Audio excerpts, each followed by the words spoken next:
Good morning. Thank you, Allison. The music you just heard, what is your reaction to that choice? The piece was J.S. Bach's Jesu Joy of Man's Desiring. What does it bring up for you? Can you relate to it? Why or why not? Throughout our service today, we will pause at moments to reflect on what we are experiencing. I will pose some questions for you, and I do not expect you to answer out loud, but they are not rhetorical questions. I do want you to compose an answer, or at least use the question to think very intentionally about your response. I feel these are the kinds of questions we should be considering every week, but today we're making them explicit. Pay attention to the liturgy, words, and music today with this overarching question in mind. Whose voices are we listening to, learning from? Whose voices are we including, excluding? And importantly, ask why or why not. As we conclude a month in which the theme of widening the circle guided our worship, know that these questions will not go away or be on hold for another year. If we are committed to widening the circle in all the ways, for example, through radical welcome and our commitment and action to dismantle the systems of white supremacy, then we need to continue to ask whose voices and why. Friends, continue to wonder, to be curious, to remain open to experiencing something new and different alongside the old and familiar as we worship together.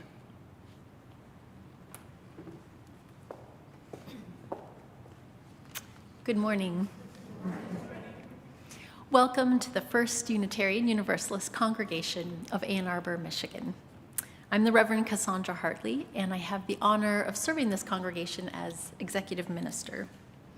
I'm joined today by the Reverend Theresa Rohlck, the director of the Chalice Bells and our Congregational Chaplain, Carter Smith, our acting director of music ministries, Stella Anderson, our acting director of spiritual growth and development, Allison Halerz, our pianist-in-residence, Mike Halerz, our technology consultant, and you'll be hearing from members of our chalice singers in a bit, Ingrid, Gunderson, Ann Bauman, Jim Breck, and Dick Bauman. If you're new to our congregation, we are so grateful for the gift of your time and presence. If you'd like to learn more about us, there is a newcomer welcome just outside these double doors in the chapel called Jackson Chapel. You'll see a sign that says Newcomers Welcome. And there you can meet staff and congregants, ask questions, and teach us a little bit about who you are. If you're new and you're joining us online, you can also go to UUAA.org, and you'll see the new to UUAA, it's a little bit of a mouthful, box on the side, left-hand side, and that's a place where you can get more information about us, learn how to connect with us, and take a survey so that we can help you get more connected. Whether you're a newcomer, a long-timer, or something in between, we are so glad that you have joined us for this sacred time. It's incredible to think that this community has been gathering week after week since 1865. Even in the midst of the pandemic, when so many churches and houses of worship have been closing their doors permanently, our community has remained strong both in person and online. One of the reasons for our strength is that we strive to have a collaborative relationship between staff, ministers, lay leaders, and the congregation as a whole. So it's critical that we hear your voice as we prepare to make our next important staffing decisions. 2 of our current staff members, as you heard, are holding acting positions. Stella Anderson, Acting Director of Spiritual Growth and Development, and Carter Smith, Acting Director of our Music Ministries. We have several different options as we move forward into the next congregational year ahead, including that we permanently hire one or both of them, we extend their acting positions, we enter into a national search, or other options. While staffing decisions ultimately lie with the senior minister, our personnel working group, led by Lee Robertson, is helping to gather feedback from all of you to help us better inform those decisions. So please join us for 2 feedback sessions held on Zoom, One is on March 1st, which is coming up quickly, for music, and the other one is on March 23rd for spiritual growth and development. You can check the weekly e-news for more information about these sessions and how to register. However we move forward, I do want to take a moment to recognize Carter and Stella for their service to our community so far. It's not easy to take on an acting position in the midst of a time that's already very uncertain and challenging, but they have both jumped in enthusiastically. So please join me in saying thank you to them both.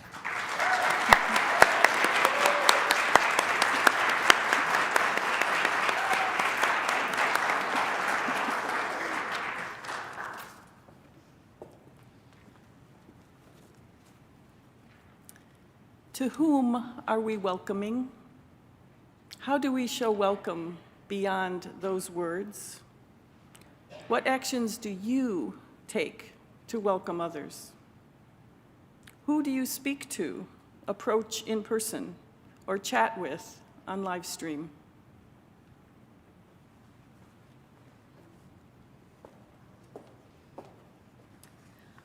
One of the ways that we widen the circle of our embrace each week is by lighting our chalice. The symbol of the flaming chalice was first used by the Unitarian Service Committee during World War II. Members of the committee were doing everything in their power, including risking their own lives, to help countless people escape persecution by the Nazis. The chalice became their official symbol, a symbol of the light of hope in the midst of darkness. A reminder that while people were capable of acts of violence and hatred, people were also capable of acts of bravery and love. Their work widened the circle of love and justice, and so each week we light our chalice as a reminder of our own commitment to work for love and justice in our time. To help us kindle this sacred flame this morning, I'd like to invite forward Nate and Daisy Anderson, who are going to help their mom. It's fun to have kids back in. And as they send the flame forward, I invite you to join me in our chalice lighting words. Together, let us say, we light this chalice for the light of truth. We light this chalice for the warmth of love. We light this chalice for the energy of action. We light this chalice for the harmony of peace. Thank you.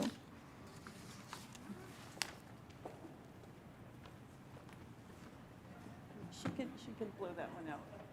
Yeah, Stella. Thank you. Thank you both. At this point in our liturgy, we usually speak our covenant. But what do I mean by liturgy? It's a pattern for public worship, used most typically by Christian denominations on a regular basis. The word comes from the Greek, meaning public work, which contrasts with religious practices that are carried out individually, like prayers or devotions. The liturgical elements we hold on to give shape and structure to our collective time together. Whether you think of it as worship or something else, it is the framework for our Sunday services. In some religious traditions, the liturgy is set and basically unchangeable. Our order of service generally follows a familiar pattern from week to week, which includes specific liturgical elements like our chalice lighting and our covenant. Those things define who we are as a congregation. In Christian congregations, a specific creed, a statement of belief, is the liturgical element that theologically unites the community. Sometimes these are called credos. For those who are Christian or were raised in or familiar with Christian denominations, the Apostles' Creed or the Nicene Creed may be embedded in your memory. As this one is for me, I believe in God the Father Almighty, creator of heaven and earth, and in Jesus Christ, his only Son, our Lord, and on. Similarly, for those who are Muslim, the profession of faith, the Shahada, states, there is no God but Allah, and Muhammad, peace be upon him, is the messenger of God.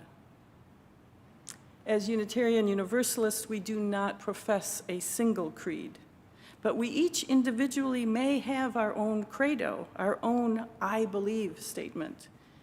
We specifically honor this process of spiritual growth and development with our young people when they write their personal credos, usually in 9th grade, and in the past they have shared them with the congregation. And from time to time, other speakers may have a chance to share their credo during a service as well.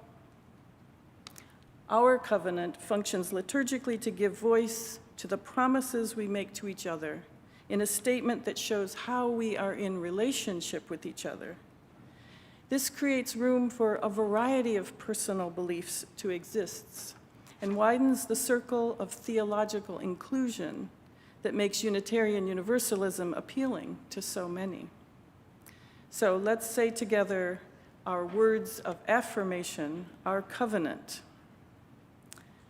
The spirit of this church is love, and service is its law. This is our covenant with each other, to dwell together in peace, to search for truth in love, and to help one another.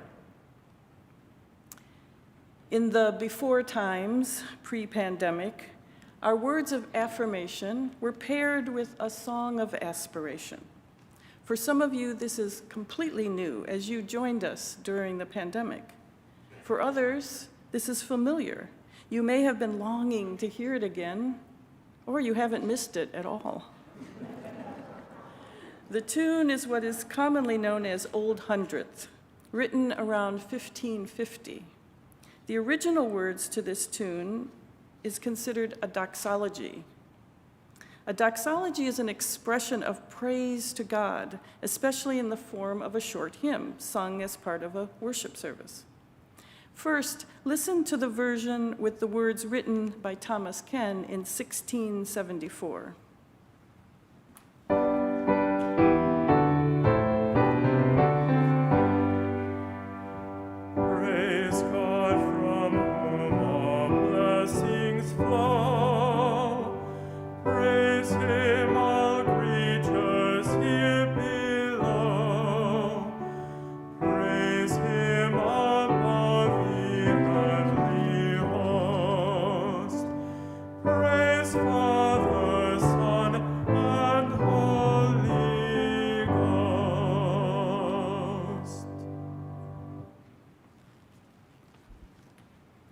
What did that bring up for you, if anything?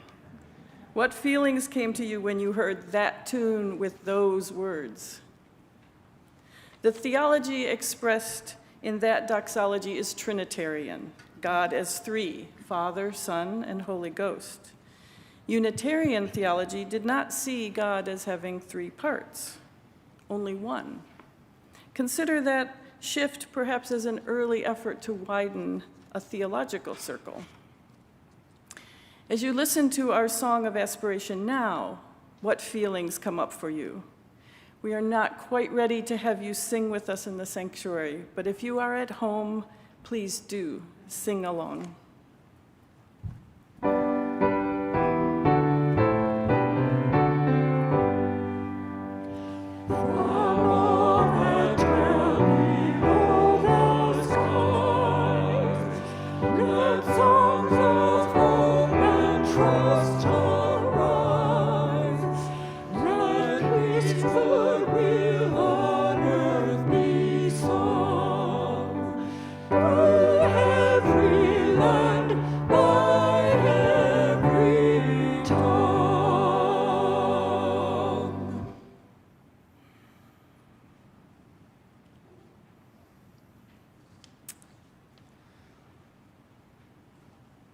As we move into our time for all ages, I invite you to reflect on these questions.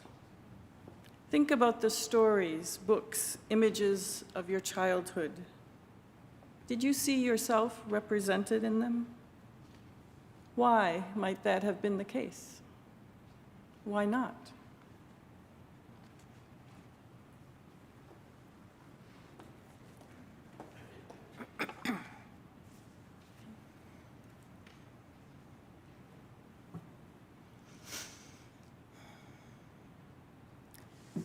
I love books. When my children were tiny and I desperately needed a break, sometimes I would meet a friend for coffee or hit the gym. But my favorite go-to escape was the reading room at the Mallett's Creek branch of the Ann Arbor Public Library.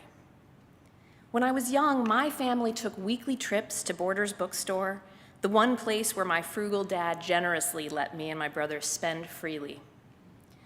I can still remember the look and feel and smell of the children's section at the Birmingham Public Library, where I spent many hours devouring the tales of Mrs. Pigglewiggle, Ramona Quimby, and Matilda Wormwood.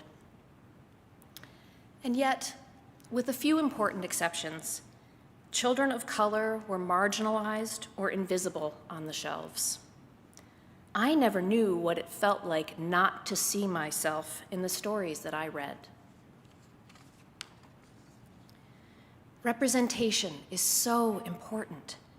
Every child deserves to see characters that look like them, sound like them, live lives like theirs. And just as importantly, as Rabbi Danya Rutenberg writes, we need diverse representation, not only so every kid can see themselves as the hero of the story, but so that every kid can understand that other kinds of kids are also the heroes of the story.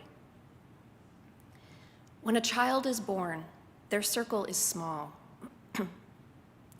As they grow, so too does their circle grow to include friends and neighbors, classmates, teachers, community members. It is our job as parents, caretakers, teachers, and mentors to make sure that as their circle grows, they embrace the rich diversity of the world and its tapestry of shapes, sizes, hues, genders, abilities, traditions, and experiences. What better way to help a child see the broader world than through stories? Thankfully, the last decade of activism has produced an explosion of books written by BIPOC authors that center the stories and perspectives of BIPOC characters. One of the best parts of this job is that I get to discover and share diverse stories and storytellers with our community.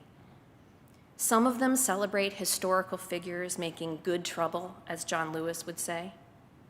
Many books tell the painful stories of oppression and trauma that all of our kids need to hear. Others are simply stories of and about the adventures and experiences of childhood that just happen to feature children of color. Each kind of story is valuable and serves to widen the circle of voices. When Reverend Theresa asked me to choose a favorite story written by or featuring BIPOC characters, one book in particular jumped out at me. It is not historical, nor is it a universal story about the experiences of a child that happens to be Black. It is a singular story about a Black girl and her Black parents. This story celebrates the beauty and expressiveness of Black skin and Black hair and the glorious love of a Black family. It is at once relatable and unique. Hair Love by Matthew A. Cherry is groundbreaking in its wholeness and simplicity and specificity. I hope you love it as much as I do.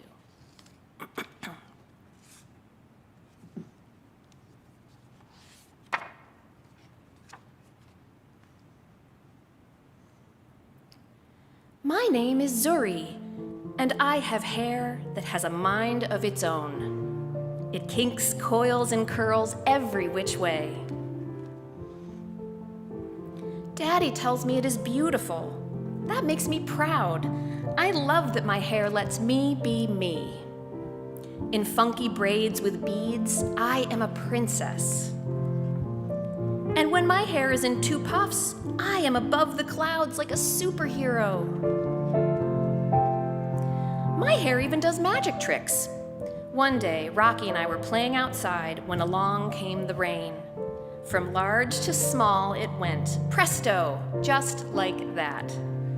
There is nothing my hair can't do. Today, I woke up extra early all by myself. I was too excited to sleep. It's a big day. Daddy was still sleeping. "Shh," I said to Rocky as we tiptoed past him. "Lately, Daddy has been worn out. He makes me breakfast, takes me to school, goes to work, picks me up, and yesterday we went for a bike ride around the park. I think he needs a break." Because today is special, I want a perfect hairstyle. This calls for a professional's touch. "Paws off, Rocky." Crack! Daddy heard the crash. "Zuri, what on earth?" he asked. "I was only trying to help," I said. Daddy smiled. "Can I help too? It'll be a piece of cake, Zuzu." The first style was a big no way. The second was no better. "No, Daddy." Then Daddy tried slicking my hair back into 2 puffs. "Ouch!" Daddy yelled. "Wait a minute," Daddy said as he reached into the drawer and pulled out a pick. "Ta-da!" "Daddy, really?" I said. "I'll be right back," he promised. "Now, how's that?" he asked, pulling a hat down over my eyes. "Daddy, come on. We can do better than that. I really need my hair to be special." "Don't worry," he said. "We'll figure it out." Then I had a great idea. Daddy gathered all the tools we needed, and we were set. Watching carefully, Daddy combed, parted, oiled, and twisted. He nailed it. Funky puff buns! Pretty, pretty, and so much fun. Rocky approved too. I put on my superhero cape as the final touch to a perfect look. Click. "Where's my Zuzu?" Mommy called from the door. She could not get in the house fast enough. "Mommy!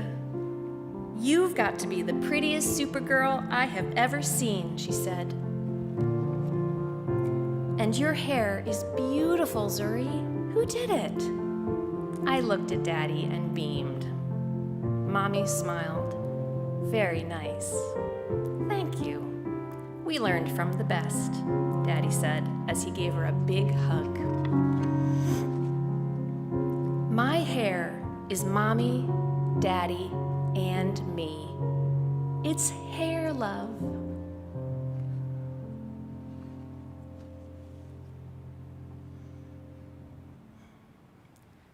The first time I read this story, I found myself wondering about Zuri's mom. The book is ambiguous about her absence. Was she on a work trip, visiting friends or family? I couldn't shake the feeling that there was something more serious going on. I soon got my answer.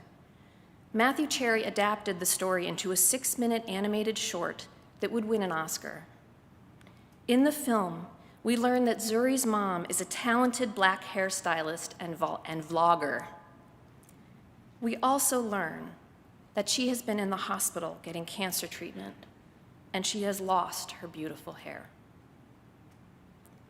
When I was 8, right around Zuri's age, my mother passed away after a 2-year battle with cancer.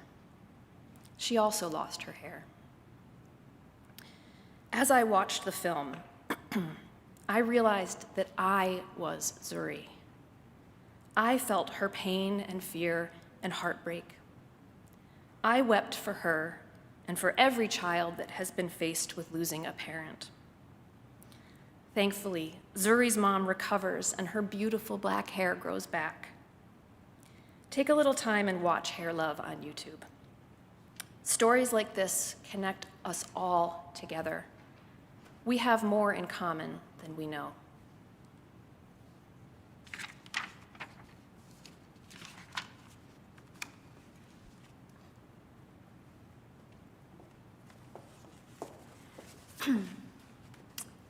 As Stella said, there is so much that we have in common, so many ways that we can live into our connections and create new connections. One of the ways that we do this each week is through the spiritual practice of our offering.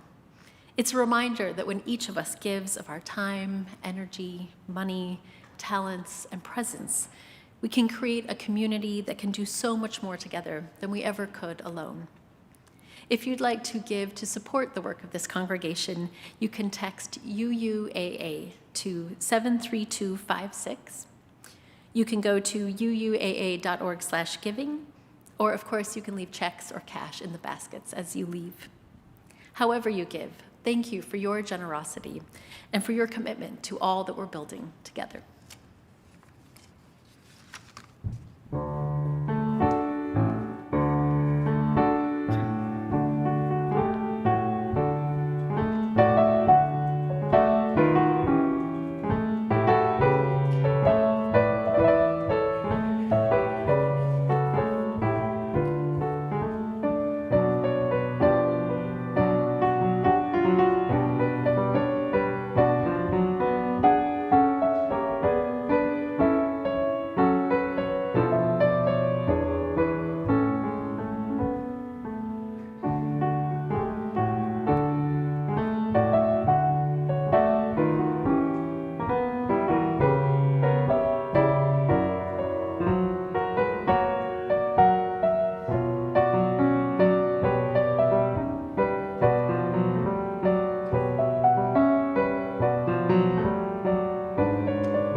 I invite you to join me now by rising in body or in spirit, so that together we can say the words of our dedication.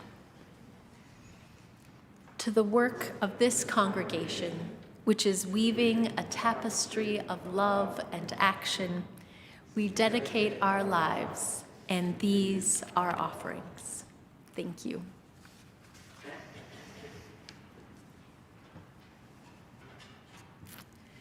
This week, the news from Ukraine is weighing heavily on many of us. There is so much to process as the events constantly unfold. And so I want to take this time to pause, take some deep breaths, and try to find our grounding once again.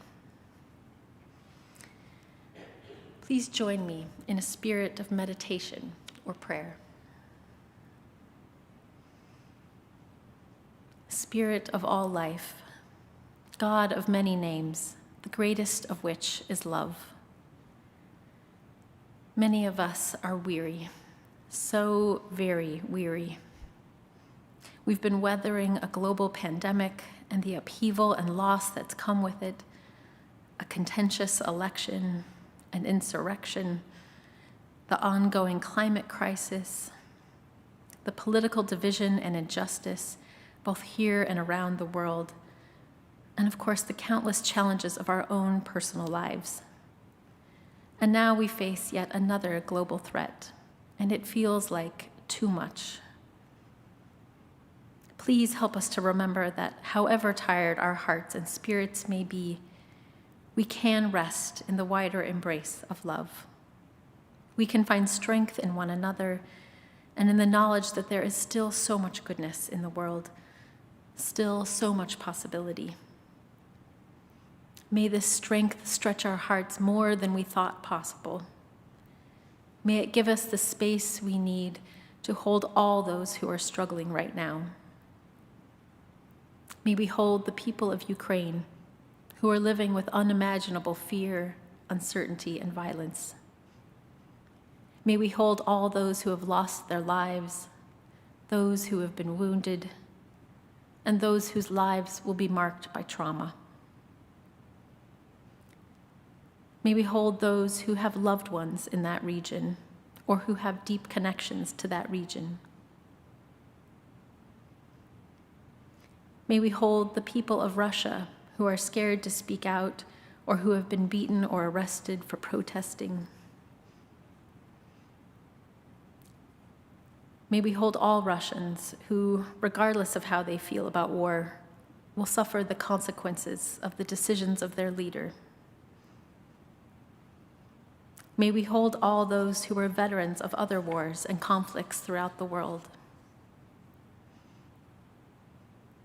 May we hold the world leaders who are trying to make complex decisions with wisdom.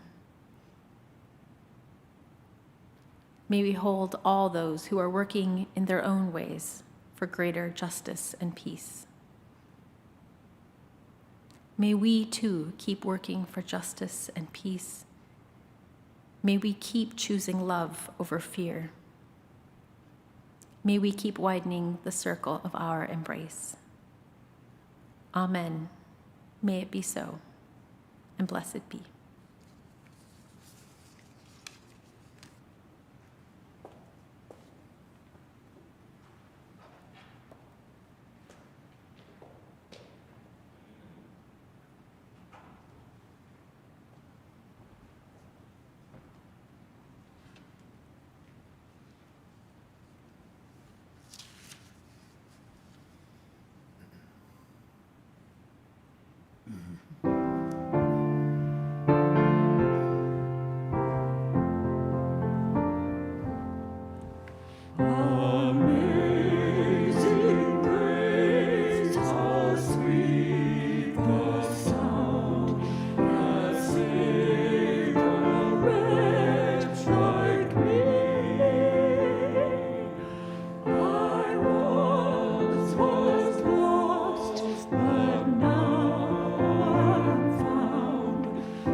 I once was lost, but now I'm found.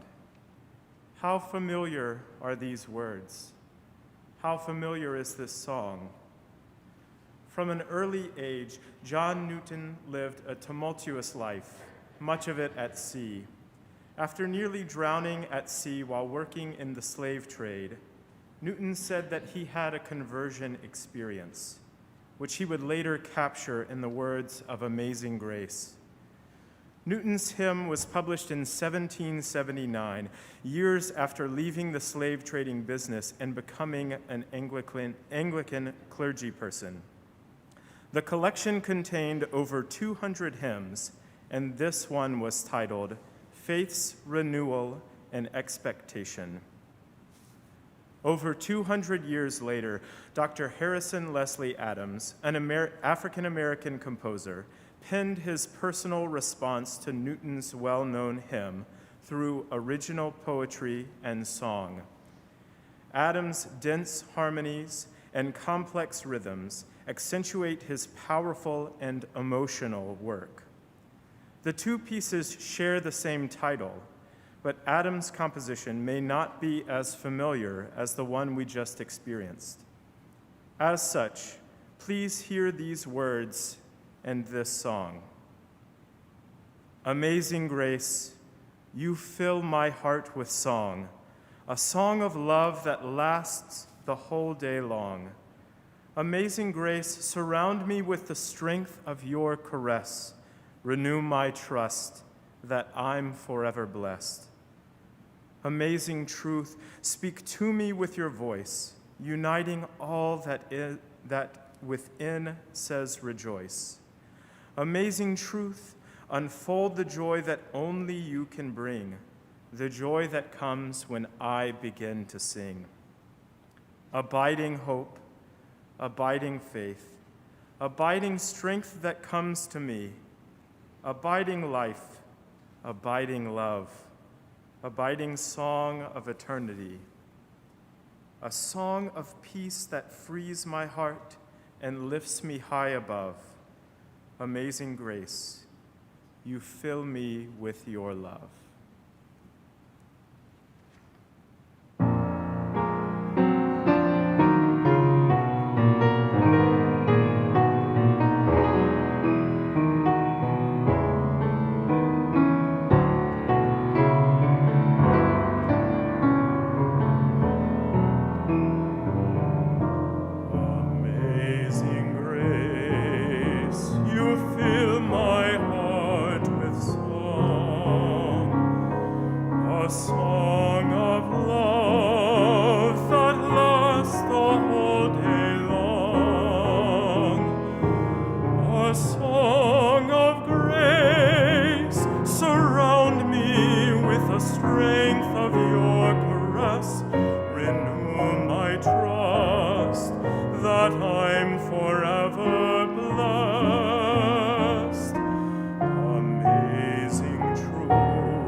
Strength that comes to me.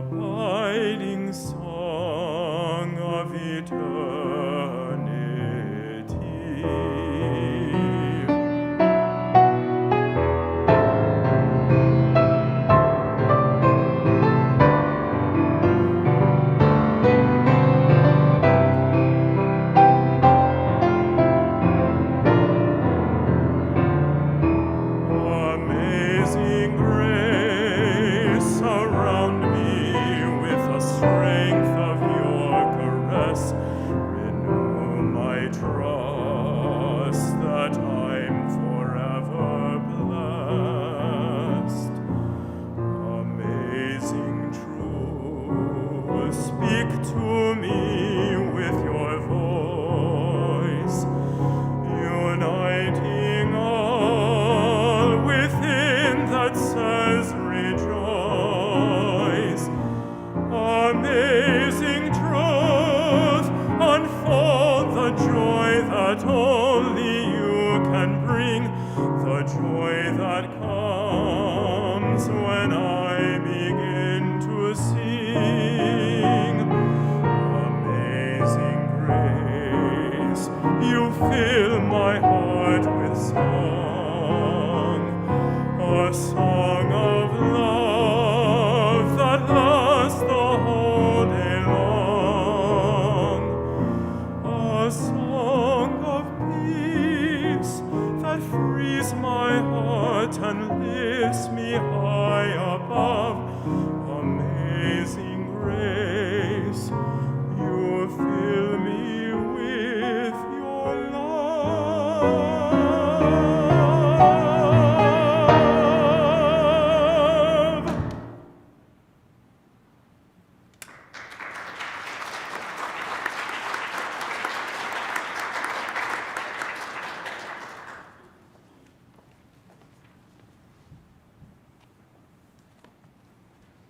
Thank you.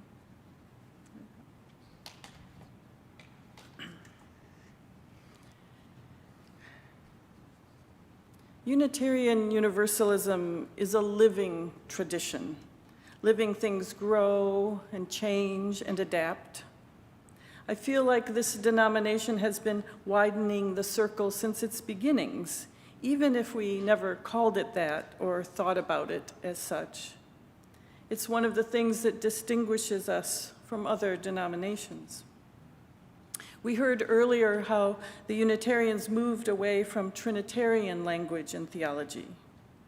The Universalists also moved beyond Christian beliefs that salvation was only for some, a select few, or predetermined. Rather, they believed salvation was accessible to all. The circle expanded. In the late 1800s and the early 1900s, interest in and exposure to world religions expanded both Unitarian and Universalist understandings of spirituality. Women were being ordained into ministry, particularly as Universalists, and started ministries throughout the Midwest. In the 1930s, Unitarians were a contributing force in the emerging humanist movement. At that time, several individuals in this congregation in particular, with their connections to academia at the University of Michigan, drafted what could be considered a forerunner to the first Humanist Manifesto that was then published in 1933. In 1961, the Unitarians and Universalists merged. It was a difficult marriage that almost didn't happen. At that time, 6 principles were settled upon, but not without contention. Over the years, the denomination widened the circles again in the 70s with efforts to remove sexist, patriarchal language that was finally changed in the 1985 revision. It was then that the principles were updated and a 7th one was added: respect for the interdependent web of existence, of which we are all a part. The 1985 revisions also created a list of 5 sources, which included Jewish and Christian teachings, humanist teachings, and wisdom of the world's religions. Earth-centered teachings were added to the sources in 1995.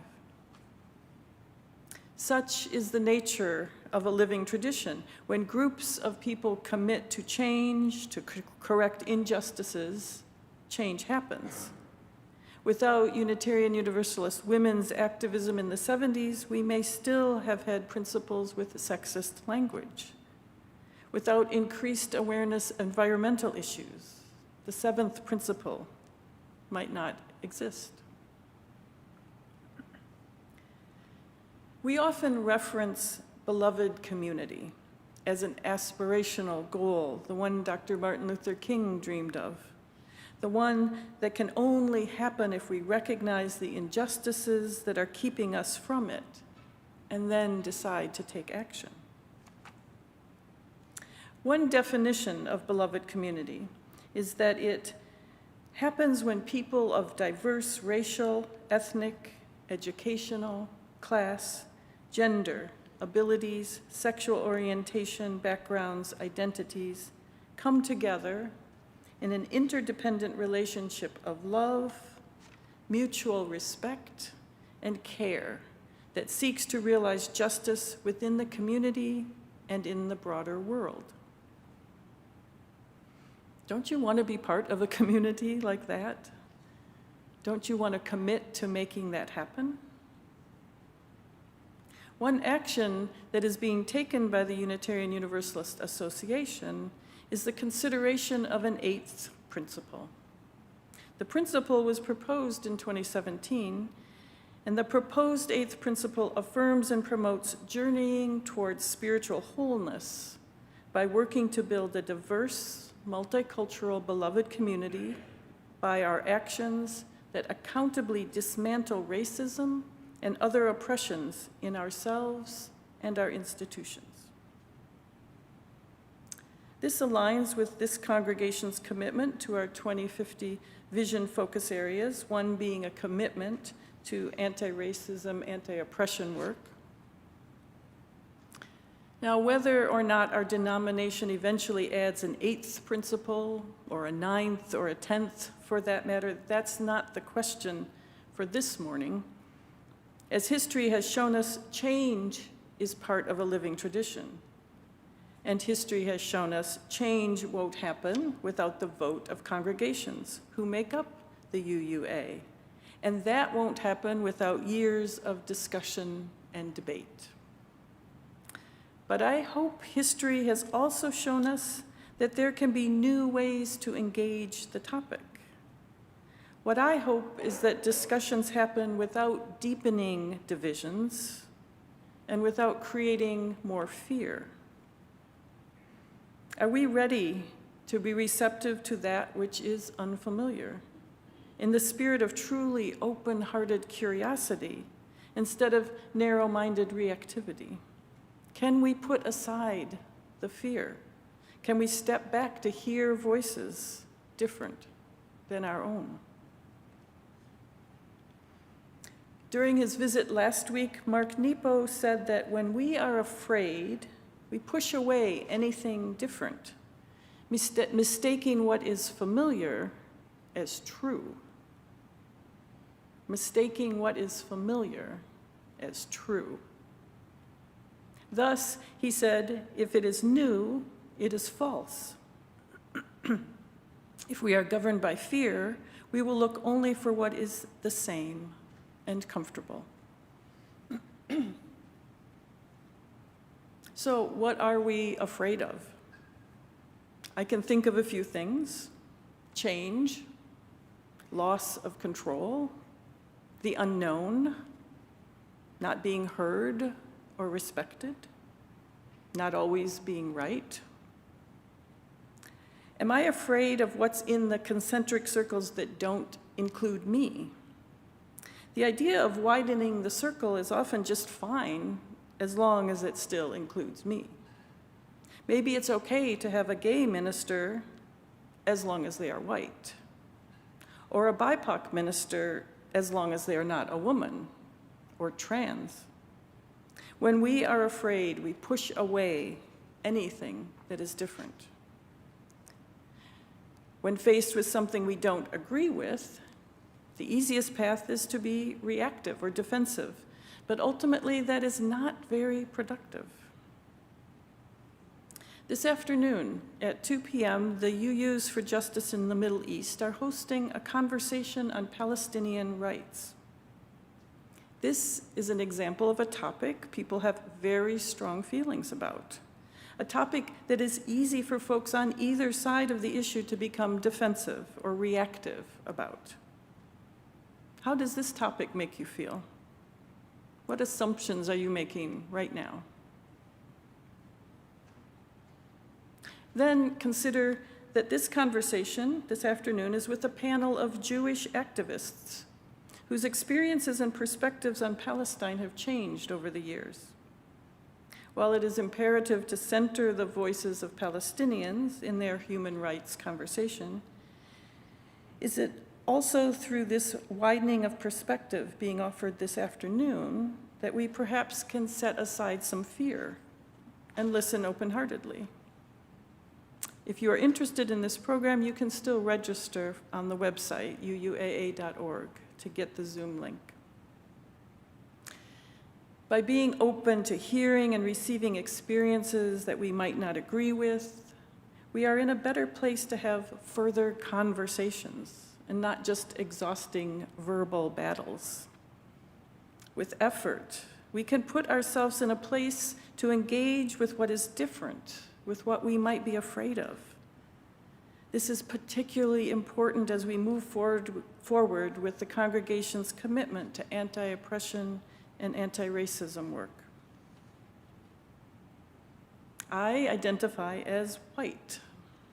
The world I grew up in as a child, in a very white Christian conservative community in West Michigan, taught me to understand that world from a very particular perspective, one that centered whiteness in all the ways. The music I loved, the books I read, the kids I went to school with, where I lived. Pretty much across the board, white. That was the default. Of course, there was literature and poetry by Black writers. Of course, there was music by non-Western European composers. But no one centered those voices. Even if it was subconscious, I grew up making choices that centered whiteness. I was indeed part of a white supremacist culture, but only relatively recently in my life understood that in the way Robin DiAngelo describes it. She says, foundationally, we have to change and widen our idea of what it means to be racist. When we understand racism as a system that we have been raised in and that its impact is inevitable, it's really not a question of good or bad. It's just, I have it. I have been socialized into it. And so, what am I going to do about it is really the question. She continues, and that's where I think maybe some guilt could come in, when you know that and you're still not going to do anything about it. So let me be really clear. As a result of being raised as a white person in this society, I have a racist worldview.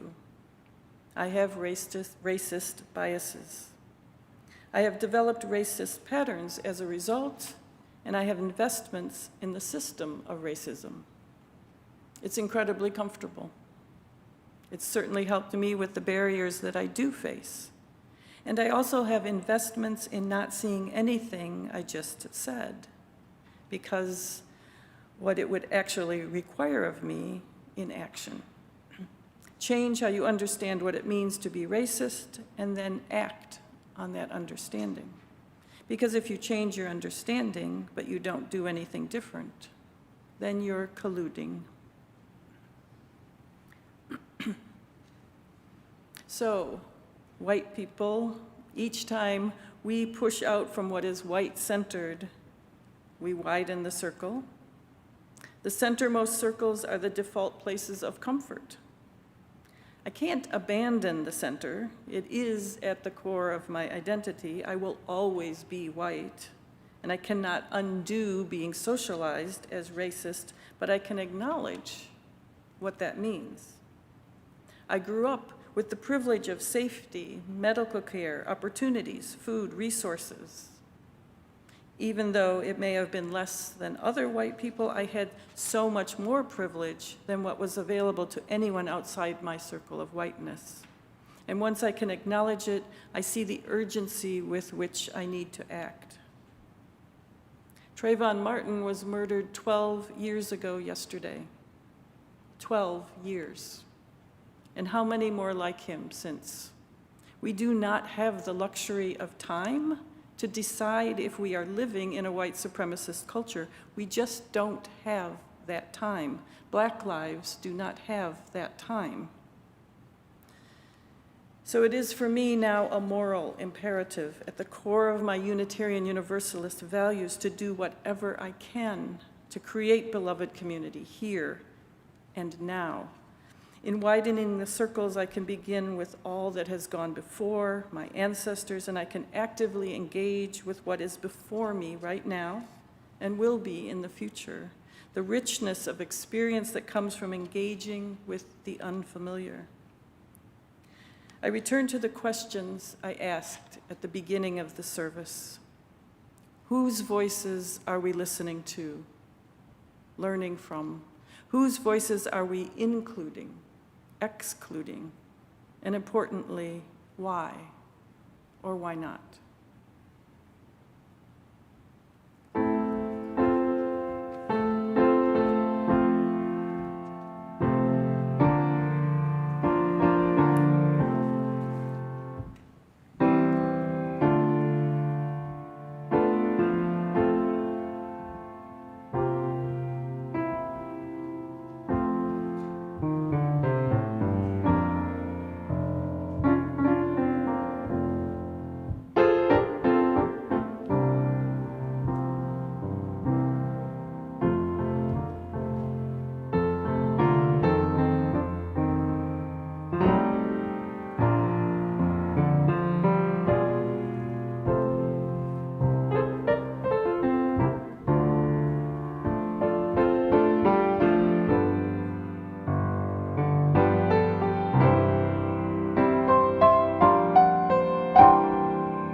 Thank you. Thank you, Allison. These are my final questions for today. Think about what voices you have heard represented today. Have they been a source of comfort, discomfort? Why? We leave you now with 3 benedictions. One that the God of the Old Testament told Moses to pass down to Aaron as a blessing over Israel. One from the trans-Unitarian Universalist minister, Reverend Sean Parker Dennison. And the final Amen is an affirmation of strong agreement. May it be so. May you receive these good words with an open heart. The Lord bless you and keep you. The Lord make his face to shine upon you and be gracious to you. The Lord lift up his countenance upon you and give you peace. At this moment of ending, may there be a good word, a blessing, to help us remember what we have so often forgotten. May the message we need be gently spoken and held in the spaces in ourselves, the fibers that hold all we need to maintain our gentleness, our courage, and our hope. At this moment of ending, may the goodness we wish for ourselves and each other, this community, ecosystem, planet, and stardust galaxy become such a part of us that we cannot tell where the blessing ends and we begin.